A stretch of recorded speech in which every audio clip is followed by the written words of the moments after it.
ಇವತ್ತಿನ most of ingredient ಏನು ಗೊತ್ತಾ? ಬೂದುಗುಂಬಳಕಾಯಿ. ಬೂದುಗುಂಬಳಕಾಯಿ ಬಾಂಬ್ ಉಂಟು ಮಾರಾಯರೆ. ಬೂದುಗುಂಬಳಕಾಯಿ ಬಾಂಬ್ ಅಂತೂ ಇಲ್ಲ, ಆದ್ರೆ ಅದರಲ್ಲಿರೋ ಸತ್ವಗಳು ತುಂಬಾ ಅತ್ಯದ್ಭುತ. ಏನಕ್ಕಂದ್ರೆ ಇದು ನಮ್ಮ ದೇಹದಲ್ಲಿರೋ ಕಲ್ಮಶಗಳನ್ನ ತೆಗೆದುಹಾಕೋಕ್ಕೋಸ್ಕರ, ಅಂದ್ರೆ ಡಿಟಾಕ್ಸಿಫಿಕೇಶನ್ಗೋಸ್ಕರ ಎಲ್ಲರೂ ಉಪಯೋಗಿಸ್ತಾ ಇದ್ದಾರೆ. ಮತ್ತು ನನಗೆ ಚಿಕ್ಕ ವಯಸ್ಸಿನಲ್ಲಿದ್ದಾಗ ಅಮ್ಮ ಬೂದುಗುಂಬಳಕಾಯಿ ರಸನ ಯಾವಾಗ್ಲೂ ಕುಡಿಸ್ತಾ ಇದ್ರು. ಯಾಕೆ ಗೊತ್ತಾ? ಅದನ್ನ ಕುಡಿಯೋದ್ರಿಂದ ನೆನಪಿನ ಶಕ್ತಿ ಜಾಸ್ತಿ ಆಗುತ್ತೆ ಅಂತ. ಆದ್ರೆ ಇವಾಗ ಬೂದುಗುಂಬಳಕಾಯಿ ರಸ ಕುಡಿಯೋದಲ್ಲ, ಇವತ್ತಿನ ರೆಸಿಪಿ ಬಂದ್ಬಿಟ್ಟು ಬೂದುಗುಂಬಳಕಾಯಿ ಹಲ್ವಾ, ಅಂದ್ರೆ ಕಾಶಿ ಹಲ್ವಾ ಅಥವಾ ದೊನ್ರುಟ್ ಏನಾದ್ರೂ ಕರಿಬಹುದು. ಅದಕ್ಕೆ ಬೇಕಾಗಿರೋ ಸಾಮಗ್ರಿಗಳು ಬೂದುಗುಂಬಳಕಾಯಿ. ನನಗೆ ಬೇಕಾಗಿರೋ ಸಾಮಗ್ರಿನೆಲ್ಲ ಇವತ್ತು ಬ್ಲಿಂಕಿಟ್ ಅಲ್ಲಿ ಆರ್ಡರ್ ಮಾಡಿದೆ. ಅದರಿಂದ ಬ್ಲಿಂಕಿಟ್ ಅಲ್ಲಿ ಬಂದದ್ದು ಅದು ಸಣ್ಣದಾದ ಬೂದುಗುಂಬಳಕಾಯಿ ಆಗಿರೋದ್ರಿಂದ ನಾನು 2 ಆರ್ಡರ್ ಮಾಡಿದ್ರೆ ಅದು 1-1.5 kg ತೂಗುವಂತದ್ದು 2. ಸೊ ತಿರುಳು ಸಿಪ್ಪೆ ಎಲ್ಲ ಕಳೆದು ನನಗೆ ಅಬ್ಬಬ್ಬ ಅಂದ್ರೆ 1 kg ಸಿಗ್ಬೋದೇನೋ, 1-1.25 kg. ಅದರಿಂದ ನಾನು 2 ಆರ್ಡರ್ ಮಾಡಿದ್ದೆ. ಮತ್ತು ಅದ್ರ ಜೊತೆಗೆ ನಮಗೆ ಬೇಕಾಗಿರೋ ಸಾಮಗ್ರಿಗಳು ಏನಂದ್ರೆ, ನಾನೊಂದು 1/4 kg ಸಕ್ಕರೆ ತಗೊಂತೀನಿ. ಯಾಕಂದ್ರೆ ತಿರುಳು ಎಷ್ಟು ಸಿಗುತ್ತೆ ಅನ್ನೋದ್ರ ಮೇಲೆ ನಾನು ಸಕ್ಕರೆನ ಹಾಕೊಂತೀನಿ. ಆಮೇಲಿಂದ ಏಲಕ್ಕಿ, ಗೋಡಂಬಿ, ದ್ರಾಕ್ಷಿ ಮತ್ತು ನಾನು ಅಮೂಲ್ ಕೋವಾ 200 ಗ್ರಾಮ್ ಅಷ್ಟು ತರಿಸಿದ್ದೀನಿ. ಮತ್ತು ತುಪ್ಪ 1/4 ಕಪ್ ಅಷ್ಟು ರವೆ. ತುಪ್ಪ ನಂಗೆ ಎಷ್ಟು ಬೇಕೋ ಅಷ್ಟು ಹಾಕೋಬೇಕಾಗುತ್ತೆ. ಆದ್ರಿಂದ ನಾನು ಅದರ ಅಳತೆಯನ್ನ ಹೇಳ್ತಿಲ್ಲ, 1/2 ಕಪ್ ಎತ್ತಿಟ್ಕೊಂಡಿದ್ದೀನಿ. ತುರಿದು ಈ ರಸನ ಶೋಧಿಸಿದ ಮೇಲೆ ನಮಗೆ ಬೂದುಗುಂಬಳಕಾಯಿ ತುರಿದಿದ್ದು ಈ ರೀತಿ ಸಿಕ್ಕಿದೆ. ಆದ್ರೆ ಇದನ್ನ ನಾನು ಹಾಗೆ ಡೈರೆಕ್ಟ್ ಆಗಿ ಉಪಯೋಗಿಸ್ತಿಲ್ಲ. ಇದನ್ನ ಇನ್ನೊಮ್ಮೆ ನೀರಲ್ಲಿ ತೊಳೆದು ಅಂದ್ರೆ ಸ್ವಲ್ಪ ನೀರಲ್ಲಿ ಹಾಕಿ ಅದನ್ನ ಸೋಸಿ ಮತ್ತೆ ಉಪಯೋಗಿಸ್ತೀನಿ. ಯಾಕಂದ್ರೆ ಈ ನೊರೆ ಅಂಶ ಕಾಣಿಸ್ತಿದೆ ಅಲ್ವಾ, ಅದನ್ನೆಲ್ಲ ತೆಗೆದ್ರೆ ನಾವು ಈ ಬೂದುಗುಂಬಳಕಾಯಿ ಹಲ್ವಾನ ಹೆಚ್ಚು ದಿನ ಇಡಬಹುದಾಗುತ್ತೆ. ಇಲ್ಲಾಂದ್ರೆ ಅದೆಲ್ಲ ಹಾಗೆ ಉಳ್ಕೊಂಡ್ರೆ ಅದಕ್ಕಿರೋ ಸಾಧ್ಯತೆಗಳು ಜಾಸ್ತಿ ಇರುತ್ತೆ. ಆದ್ರಿಂದ ನಾವು ಇದನ್ನ ಇನ್ನೊಂದ್ಸತಿ ನೀರಲ್ಲಿ ತೊಳ್ಕೊಳ್ಳೋಣ. ಮೊದಲಿಗೆ ಒಂದು ಸ್ಟೀಲ್ ಪಾತ್ರೆ ಇಟ್ಕೊತೀನಿ. ಅದಕ್ಕೆ ನಾನು ತುತ್ತಿರುವಂತ ಬೂದುಗುಂಬಳಕಾಯಿನ ಹಾಕಿ ಬೇಯಿಸ್ಕೊಂತೀನಿ. ಅದ್ರಲ್ಲೇ ನೀರಿನ ಪ್ರಮಾಣ ಹೆಚ್ಚಿದೆ. ನಾವು ಎಷ್ಟು ಶೋಧಿಸಿದ್ರು ಹೀಗೆಲ್ಲ ಹಿಂಡಿ ಎತ್ತಿದ್ರು ಅದ್ರ ನೀರಿನ ಅಂಶ ಇದೆ. ಅದ್ರ ಗುಣನೇ ಹಾಗಲ್ವಾ, ನೀರು ಹೆಚ್ಚಾಗಿರುತ್ತೆ. ಸೊ ಇವಾಗ ಮೊದಲಿಗೆ ಸ್ಟವ್ ಹೊಂದಿಸ್ಕೊಳ್ಳೋಣ. ಮತ್ತೆ ಅದಕ್ಕೆ ನಾವು ಈ ಬೂದುಗುಂಬಳಕಾಯಿ ತುರಿದಿರೋದನ್ನ ಹಾಕೊಳ್ಳೋಣ.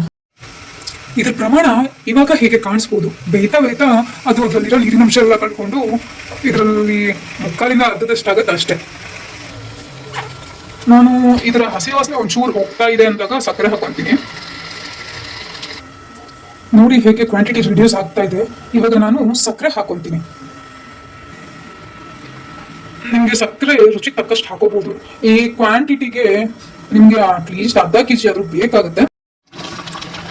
ನಾನು ಇದಕ್ಕೆ ಇನ್ನೊಂದಷ್ಟು ಸಕ್ಕರೆ ಆ್ಯಡ್ ಮಾಡ್ಕೊಂಡಿದ್ದೀನಿ.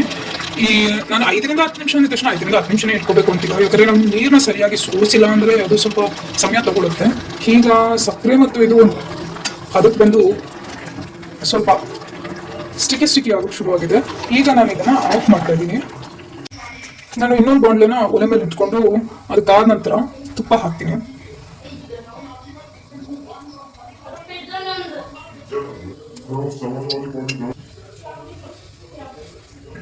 ಎಣ್ಣೆ ಕಾದಿರೋದಕ್ಕೆ ನಾನು ದ್ರಾಕ್ಷಿ ಅದಕ್ಕೆ ನಾನು ಒಂದು ಸ್ವಲ್ಪ ರವೆ ಹಾಕ್ಕೊಳ್ತೀನಿ. 1/4 ಕಪ್ನಷ್ಟು ಇಟ್ಕೊಂಡಿದ್ದೀನಲ್ಲ, ಅದು ರವೆ ಆಪ್ಷನಲ್. ನಿಮಗೆ ಕ್ರಂಚಿ ಕಂಟಿನ್ಯೂಸ್ ಬೇಕಂದ್ರೆ ಅಥವಾ ನಿಮಗೆ ಗೊತ್ತು ನೀರೆಲ್ಲ ಕಳೆದು ನಮಗೆ ಬೂದುಗುಂಬಳಕಾಯಿ ಎಷ್ಟು ಸಿಗುತ್ತೆ ಅಂತ ಸ್ವಲ್ಪ ಹೆಚ್ಚಿಸ್ಬೇಕು ಅನ್ನೋ ಉದ್ದೇಶ ಇದ್ದರೆ ನಾವು ಹೀಗೆ ರವೆನ ಆ್ಯಡ್ ಮಾಡ್ಕೋಬೋದು. ತುಂಬ ರವೆ ಜಾಸ್ತಿ ಆದ್ರೂ ಚೆನ್ನಾಗಿ ಅನ್ಸಲ್ಲ. ಸ್ವಲ್ಪ ಇದು ಒಳ್ಳೆ ಘಮ ಬರೋವರೆಗೂ ನಾನು ಕೈಯಾಡಿಸ್ಕೊಳ್ತೀನಿ. ನಿಮಗೆ ಅದು ನೋಡಿದ ತಕ್ಷಣ ಗೊತ್ತಾಗುತ್ತೆ ರವೆ ಹರಡಿದೆ ತುಪ್ಪದಲ್ಲಿ ಏನು ಅಂದರೆ.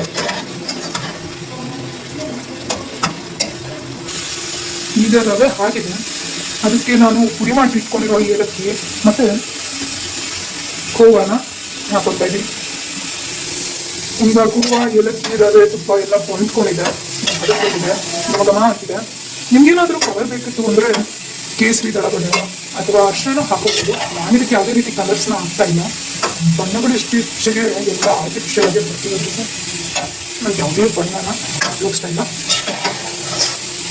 ನಾರ್ಮಲ್ ದುಂಬುದು ಅಥವಾ ಕಾಶಿ ಅಲ್ವಾ, ಇದಕ್ಕೆ ನಾನೀಗ ಬೇಯಿಸ್ಕೊಂಡಿರುವಂಥ ಬೂದುಗುಂಬಳಕಾಯಿ ಮಿಶ್ರಣವನ್ನು ಹಾಕ್ತೀನಿ. ಬೂದುಗುಂಬಳಕಾಯಿ ಮಿಶ್ರಣ ಹಾಕ್ಬಿಟ್ಟು ಈಗ ಹೊಂದಿಸ್ಕೊಳ್ಳೋಣ. ಎಲ್ಲ ಹೊಂದಿಸಾದ್ಮೇಲೆ ಈ ಹದಕ್ಕೆ ಬಂದಿದೆ. ಈ ರವೆ ಹಾಕೋದ್ರಿಂದ ಏನು ಅಡ್ವಾಂಟೇಜ್ ಅಂದರೆ ಎಕ್ಸ್ಟ್ರಾ ನೀರಿನ ಅಂಶ ಇದ್ರೂ ಅದು ಹೀರ್ಕೊಳ್ಳುತ್ತೆ. ಅಂತಿದೆ. ಬಿಸಿ ಬಿಸಿ ಬೂದ್ಗುಂಬಳಕಾಯಿ ಹಲ್ವಾ, ಬೊಂಬರು ಕಾಶಿ ಹಲ್ವಾ ರೆಡಿ ಆಗಿದೆ, ತಿನ್ನೋಕೆ ರೆಡಿ ಆಗಿದೆ. ಬಿಸಿಗಿಂತ ಸಿಹಿ ಪದಾರ್ಥಗಳು ಸ್ವಲ್ಪ ತಣ್ಣಗಾದ್ಮೇಲೆ ತಿನ್ನೋಕೆ ಚಂದ. ಬೂದ್ಗುಂಬಳಕಾಯಿ ಹಲ್ವಾ ಹೆಂಗದು ರೆಡಿ ಆಗಿದೆ.